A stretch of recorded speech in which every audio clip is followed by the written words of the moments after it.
c'est l'alpha et l'oméga du discours de la République islamique. Mort à Israël, sur tous les tons, dans tous les meetings, en affiches, en fresques murales, en slogans répétés à satiété. Et on dirait même, je vous dirais qu'on a l'impression que c'est la seule chose finalement que la République islamique est à offrir aux Iraniens, à 88 millions d'Iraniens ruinés par la débâcle de l'économie, par la répression, par la médiocrité de ses dirigeants et la corruption générale aussi. Donc je veux dire, mort à Israël, c'est voilà, c'est ce que la République islamique ne cesse de répéter. Alors là, vous avez un parlement croupion dans une salle qui est assez impressionnante par son architecture. Vous avez cette espèce mais bon, ça signifie rien. Ça signifie rien. On va essayer de faire un peu de pédagogie, évidemment, ce matin. Pourquoi l'Iran a attaqué Israël? Et visiblement, c'est un échec. Le dôme de fer a été efficace. Et au-delà du dôme de fer, ça a permis à Israël de retrouver des soutiens diplomatiques qu'Israël n'avait peut-être pas. Donc c'est le plus spectaculaire sans doute français. Voilà, c'est sans doute contre-productif. Donc d'abord, pour ceux qui connaissent mal cette situation, pourquoi l'Iran a déclenché sa le 1er avril, il faut revenir un peu en arrière, pas trop loin, 15 jours, le 1er avril, Israël, bien qu'il ne l'ait jamais revendiqué, mais tout le monde sait que c'est eux, les Israéliens ont pulvérisé, avec 2 missiles très bien ajustés, un bâtiment dans l'enceinte diplomatique iranienne à Damas, et ils ont, sous les décombres, tué donc une dizaine de gardiens de la Révolution, dont 2 généraux, dont le responsable des gardiens de la Révolution pour la Syrie. Ça a vraiment été une attaque parfaitement menée. Pourquoi? Avec une grande économie de moyens. Parce que les gardiens de la Révolution, c'est l'ennemi irréductible d'Israël au Liban, en Syrie, partout. C'est eux qui mènent le fer, qui combattent Israël. Donc l'Iran a répondu. Donc l'Iran a considéré que c'était une attaque contre le territoire iranien, puisque c'était l'ambassade, ce qui est discutable d'ailleurs en termes juridiques. Ils ont, et en conséquence de quoi, ils ont juré qu'ils riposteraient. La riposte est arrivée, ils l'ont annoncé 72 heures à l'avance, ils ont prévenu tout le monde, ils ont attaqué uniquement des bâtiments militaires, ils n'ont pas attaqué les civils. C'est le contraire du 7 avril. Ce qui s'est passé hier, c'est le contraire du 7 avril. Parce que le 7 octobre, pardonnez-moi. Le 7 octobre, si vous voulez, c'est un massacre qui prend par surprise les Israéliens. L'ennemi, on le connaît, mais il surprend tout le monde, il terrorise, il tue des civils, il est fait pour susciter la terreur et en même temps la honte de la défaite. Là, c'est une attaque menée par un ennemi que l'on connaît, qui annonce ce qu'il va faire, qui prévient tout le monde que c'est un coup, un seul, et qu'après l'affaire sera close, que c'est juste des représailles et une riposte. Et même si les Iraniens, pour la première fois, franchissent le Rubicon, ça fait 45 ans qu'ils mènent une guerre à Israël par des moyens détournés, pour la première fois, ils frappent le territoire israélien avec des missiles, avec tout ce qu'il faut. Mais bon, c'est une attaque qui est très limitée. On va voir le sujet de Solène Boulan et voir peut-être si l'Iran a surestimé son efficacité, parce qu'à l'arrivée, chacun s'accorde à dire que c'est un échec, et notamment avec ce dôme de fer qui est d'une très grande efficacité. Vous voyez le sujet de Solène Boulan. Il est près de 22 heures ce samedi à Jérusalem, lorsque des détonations retentissent dans la ville. Quelques instants plus tard, les sirènes d'alerte ordonnent aux habitants de rentrer chez eux. Israël est alors la cible d'une attaque de la part de l'Iran, au cours de laquelle plus de 300 drones et missiles sont lancés. Dans le ciel de Jérusalem, des lumières scintillent. Pour les habitants commence une longue nuit d'angoisse. Dans le ciel, des étoiles filantes, des drones, on ne savait pas exactement ce que c'était, mais en tout cas, on a vu beaucoup de mouvements aériens. Il a fallu d'abord prendre des nouvelles des familles, savoir qui avait un abri, qui n'en avait pas. Certaines familles se sont réunies, etc., rassurer les enfants pour qui c'est pas facile depuis 6 mois. On a mis les matelas dans l'abri. Moi, j'ai 3 enfants à la maison. On a entendu des explosions énormes. Ça n'avait rien à voir avec les roquettes qui sont lancées par le Hamas. Des explosions énormes. La maison, elle a tremblé. 99% des tirs iraniens ont été interceptés selon l'armée israélienne grâce à leur système de défense militaire, couplé à l'aide des forces américaines. En Iran, l'attaque a suscité des rassemblements festifs dans la capitale, Téhéran. Les dirigeants iraniens avaient promis de punir Israël après une frappe qui a détruit le consulat iranien à Damas le 1er avril et tué 7 membres des gardiens de la révolution. Le général Clermont est avec nous. Paraît-il que le premier élément d'une guerre, c'est de déclencher qu'une guerre qu'on est sûr de gagner. C'est ce qu'on apprend dans les écoles de guerre. Là, manifestement, l'Iran a sous-estimé son potentiel puisque c'est un échec total en termes militaires. Oui, bien sûr. Mais visiblement, l'Iran ne cherchait pas à déclencher la guerre contre Israël. L'Iran cherchait à faire une frappe militaire puissante, sans doute plus puissante que ce qu'ils ont obtenu. L'objectif était quand même très en dessous de ce qu'ils voulaient, même s'ils ne voulaient pas déclencher la guerre, parce que non seulement le dôme de fer a arrêté les quelques missiles qui ont réussi de passer, mais surtout, et c'est ça qui est intéressant, c'est que les Alliés se sont réunis, se sont coalisés pour mettre en l'air des avions américains, britanniques, jordaniens, pour intercepter les missiles et les drones avant qu'ils ne pénètrent le territoire israélien. Et ça s'est passé en Jordanie, ça s'est passé au-dessus de l'Irak. Donc non seulement c'est un échec militaire, puisqu'il n'y a pas d'effet militaire conséquent, mais en plus ils ont réussi comme conséquence de faire que les soutiens d'Israël se révèlent comme étant de véritables soutiens qui étaient prêts à prendre les armes contre l'Iran. Donc de ce point de vue-là, c'est un double échec. On va évidemment, il y a beaucoup de possibilités de parler de ce sujet-là, mais je voulais aussi, dans cette première partie, qu'on parle de ce qui se passe en France. Et tout de suite, on l'a dit, la réaction française est intéressante. On a vu cette ancienne basketteuse qui s'appelle Émilie Gomis, qui a réagi immédiatement sur le thème l'Iran se défend. Il y a également Ercilia Soudeh qui a dit ces deux pays sont des théocraties. Et j'ai vu que ce petit débat sur la théocratie existait ce week-end. C'est pour ça que je voulais mettre en parallèle d'abord ce qui s'est passé là-bas, et on y reviendra tout à l'heure, notamment avec les déclarations de l'ONU, mais également ce qui s'est passé chez nous en France. Et vous montrer ce meeting à Montpellier où vous allez entendre des militants crier Israël assassin, et tout ça se passe en France, et c'est assez peu, me semble-t-il, mis aux yeux et aux oreilles du public. Écoutez cette séquence.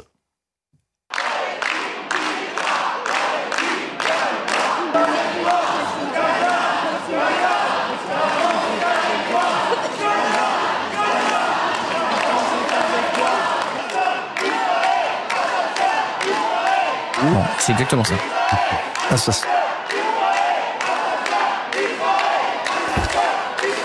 Je le dis pour nos amis d'Europe 1 qui ne voient pas ces images, on entend Israël assassin, Israël casse-toi, la Palestine n'est pas à toi, etc., etc.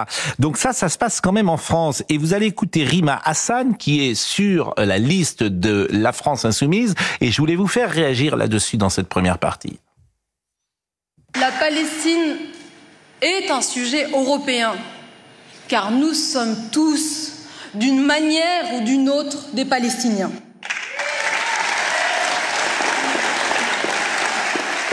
Alors, camarades insoumis, je compte sur vous, je compte sur votre mobilisation le 9 juin prochain, pour qu'on reconnaisse enfin l'État de Palestine, comme va le faire l'Irlande et l'Espagne, pour les Ukrainiens comme pour les Palestiniens.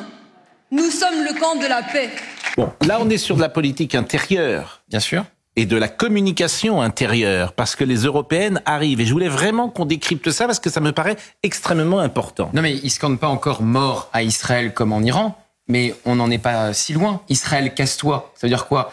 From the river to the sea, du Jourdain à la mer Méditerranée, c'est la disparition pure et simple d'Israël. Que veut Émilie Gomis? Parce qu'elle dit, Émilie Gomis... c'est une ancienne basketteuse. Basketteuse qui a perdu son poste d'ambassadrice des JO. Nous sommes d'accord. Parce qu'elle avait déjà fait l'apologie du Hamas. Oui. Donc, Émilie Gomis, elle dit le Hamas a raison d'attaquer, l'Iran a le droit de se défendre, mais Israël jamais. Israël n'a jamais le droit de se défendre. Israël doit subir. Et au fond, Israël, pour eux, doit disparaître. C'est ça que pense Émilie Gomis. C'est ça que pense Ercilia Soudeh. Je peux faire la liste complète depuis le 7 octobre des dérapages d'Ercilia Soudeh, députée La France Insoumise, qui est quand même, il faut le rappeler, vice-présidente du groupe d'études à l'Assemblée contre l'antisémitisme. Mais bien sûr. C'est le poste qu'elle a, Ercilia Soudey. Et elle a tenté d'inviter une représentante du FPLP à l'Assemblée. Elle s'est ensuite opposée à son expulsion voulue par Gérald Darmanin.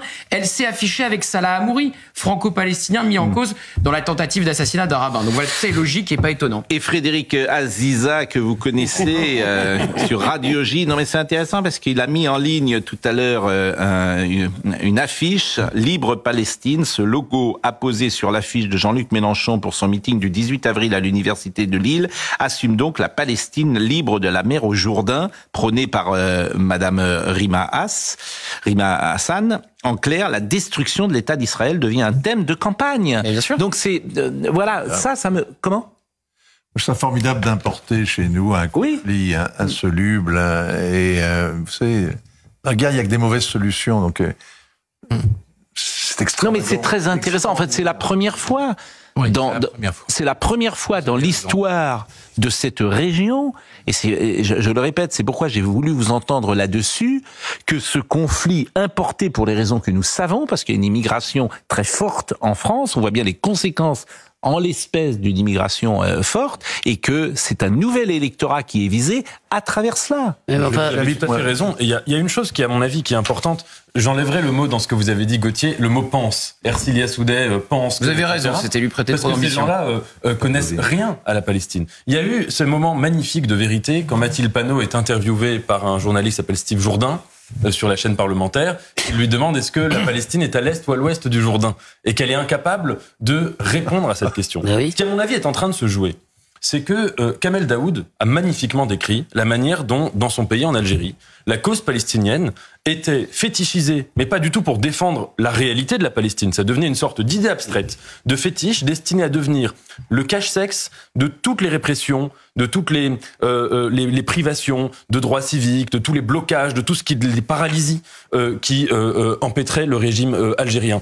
Et c'est exactement ce qu'on voit à l'échelle des engagements politiques que vous venez de citer aujourd'hui, de la part, je rappelle juste, de quelqu'un comme Jean-Luc Mélenchon, qui approuvait les bombardements russes sur les populations civiles en disant que Poutine faisait le travail en Syrie. Philippe Guibert disait, avant de vous donner la parole, Vincent, c'est la première fois. Voilà, c'est ça qui est intéressant. Oui, parce que ça n'a jamais été la position de la gauche dans les années 70, 80, 90. Il y a toujours eu, dans la gauche dominante en tout cas, une volonté d'équilibre entre la sécurité d'Israël et puis les droits des Palestiniens. C'était la position constante d'un Mitterrand, par exemple. Et donc là, il y a une bascule complète où une partie de la gauche, et les filles, considère que Israël est toujours coupable. Israël est toujours, quoi qu'il se passe, Israël est toujours coupable, parce qu'au fond, Israël était légitime à leurs yeux. Donc là, il y a vraiment une bascule très importante. Et pour moi, qui suis la gauche depuis quand même quelques décennies, c'est en effet la première fois que je vois ça. Je ne vois pas de précédent. Bon, est-ce que Israël va répondre ? Juste d'un mot pour ajouter, c'est que depuis Mitterrand, c'est pas les mêmes Palestiniens quand même. Là, c'est le Hamas. Oui, vous avez raison. L'Organisation de libération de la Palestine. Vous avez raison. C'est pas le Front populaire de libération de la Palestine, le FPLP dont on parlait tout à l'heure. C'est pas des organisations laïques. C'est une organisation islamiste, soutenue par une théocratie qui se veut effectivement, la République islamique d'Iran. Fin de la parenthèse. Est-ce qu'Israël va riposter ? Oui. Évidemment. C'est impossible de pas riposter. Vous êtes obligé de riposter. C'est une question de crédibilité. Est-ce que Israël va aller bombarder les sites nucléaires iraniens et que ce soit le grand règlement de compte attendu depuis si longtemps ? Sûrement pas. Parce qu'il y a une campagne, parce qu'ils ont besoin des Américains pour le faire, a priori, et que la campagne américaine est en cours et que ça ne fait pas partie du programme électoral de Joe Biden d'avoir une flambée des cours du pétrole, une querelle avec le Moscou, un bras de fer avec Pékin. Non, ça n'aura pas lieu. Mais il y aura une riposte sur d'autres fronts subalternes. Au jour de ce matin, je peux vous assurer que les Libanais, par exemple, rentrent la tête dans les épaules, que le Hezbollah est sur le qui-vive, etc. Position des États-Unis. La guerre habituelle. Position des États-Unis. La position des États-Unis, on l'a vu, là, il y a eu Netanyahou a eu pendant une demi-heure au bout du fil Joe Biden. Ça a dû leur coûter à l'un comme à l'autre, mais il y a eu une solidarité qui s'est manifestée, claire, nette. Mais les États-Unis tous les pays occidentaux d'ailleurs, la France elle-même, j'insiste là-dessus. Il y a quelques jours, il y a 5 jours à peine, le ministre des Affaires étrangères français envisageait des sanctions les contre États-Unis. Israël. Attendez, réalisez. Il y a 5 jours, on a été à envisager des sanctions. Je termine sur les États-Unis. Les États-Unis ne veulent pas d'un conflit généralisé. C'est la politique. Ils ne veulent surtout pas d'escalade. Oui, ils veulent que tout ça se calme. Et les Iraniens aussi. Et on peut se demander d'ailleurs quel est le drôle de tango que jouent Américains et Iraniens en ce moment. C'est un peu subtil, mais il y a quand même une histoire qui est, si vous voulez, derrière l'apparence des choses, derrière le grand branle de la guerre, derrière tout ce théâtre aux armées, il y a aussi des tractations diplomatiques qui sont curieuses. Il y a un jeu, un jeu de rôle là. Oui, mais c'est ça qu'il faut que vous nous expliquiez. Oui, non, parce que c'est de la devination, ça c'est plus de l'intuition que de l'info. Hein. Mais il y a visiblement entre Américains et Iraniens un dialogue qui est en train de se nouer. Et si Biden était reconduit, je pense que ça irait plus loin. Vous savez, le grand rêve. Pardonnez-moi, mais je pense à ceux qui nous écoutent et là ils sont largués. Ok, d'accord, pardonnez-moi. Alors je vous le fais d'un mot, d'un seul. En 15 secondes, il y a l'idée, autrefois il y avait une alliance entre le Shah d'Iran, entre l'Iran impérial et les États-Unis. Nous sommes d'accord. Quand vous parlez de l'Occident aux Iraniens, quand vous allez à Téhéran et que vous parlez avec les Iraniens, ils ne pensent qu'à un seul interlocuteur, c'est comme les Russes, ils ne pensent qu'à l'Amérique. L'Europe existe à peine. Ils ne pensent qu'à l'Amérique. Et je pense que le grand accord régional dont les Américains étaient autrefois porteurs, entre le grand accord régional, entre les chiites, les sunnites, Israël, le grand accord sécuritaire sur la région, ça se jouera entre l'Iran et les États-Unis le jour où ils arriveront à se parler vraiment. Elisabeth Lévy qui n'a pas parlé encore. Sur le premier débat en France, je suis quand même frappé qu'au moment où beaucoup de dirigeants arabes, en tous les cas un certain nombre, ont renoncé à agiter l'antisémitisme comme ciment de leur peuple, comme d'ailleurs le père de Assad, Hafez el-Assad, l'avait dit très clairement, avait dit pour nous l'antisémitisme c'est un moyen d'unir le peuple, la haine des Juifs. Au moment où ils ont renoncé, c'est exactement ce qui se passe. C'est exactement ce qui se passe en France. Et la deuxième chose, mais c'est plutôt une interrogation, en Israël, depuis très longtemps, et dans toute la communauté stratégique, et à droite et à gauche, disons, c'est assez répandu, les Israéliens pensent que globalement, l'Occident sous-estime grandement le danger iranien. Ça fait des années qu'ils ne disent pas quand, qu'ils ne disent pas est-ce que nous allons avoir une guerre avec l'Iran, mais quand aurons-nous cette guerre? Et je suis étonné que pour l'instant, on n'ait pas encore dit un mot du fait que l'Iran, d'après Pierre Lelouch, peut-être l'AIE a dit un peu moins longtemps, mais l'Iran n'est pas non plus très loin de l'arme nucléaire, si vous voulez. Donc, je suis étonné qu'on ne l'ait pas encore mentionné. Comment dire? Je me mets à la place de ceux qui nous écoutent et qui vous entendent. L'Iran n'est pas très loin de l'arme nucléaire. Qu'est-ce que ça veut dire, Monsieur Clermont? Qu'est-ce que ça veut dire, ne pas être très loin? Qui a les informations? L'AIEA. On n'a plus beaucoup d'informations parce que l'AIEA n'a plus accès aux installations iraniennes. Donc on se projette dans ce qu'on en connaissait, et de ce qu'on en connaît, ils ont la technologie des missiles, on le sait, puisqu'ils en tirent. D'ailleurs, je signale qu'il y a des missiles balistiques qui sont passés malgré tout. Il y en a qui ne sont pas passés, mais il y en a qui sont passés. Et puis on sait qu'en matière d'enrichissement, bien, ils atteignent les 90%. Et dans pas longtemps, et une fois qu'ils les ont atteints, il suffit de multiplier les quantités d'uranium pour faire des têtes nucléaires. Donc on sait que ça se déroule également. Ça ne veut pas dire que ça va conditionner la riposte israélienne. Je pense qu'effectivement, comme l'a dit Vincent, il faudrait une véritable campagne aérienne, et ça, sans les Américains, c'est impossible. Mais les Israéliens n'ont que deux solutions s'ils veulent riposter, et riposteront. Soit ils frappent l'Iran, soit ils frappent pas l'Iran. Alors, frapper l'Iran, c'est facile. Le Hezbollah, effectivement, ça serait un moyen de les affaiblir. Frapper l'Iran, c'est un risque, mais peut-être le feront-ils. En tout cas, ils ont les moyens militaires de le faire sans les Américains, une fois, avec des avions, avec leurs sous-marins. C'est pas impossible. Donc, attendons de savoir ce que vont faire les Israéliens. Vincent ? Non, parce qu'on va marquer une pause et exceptionnellement,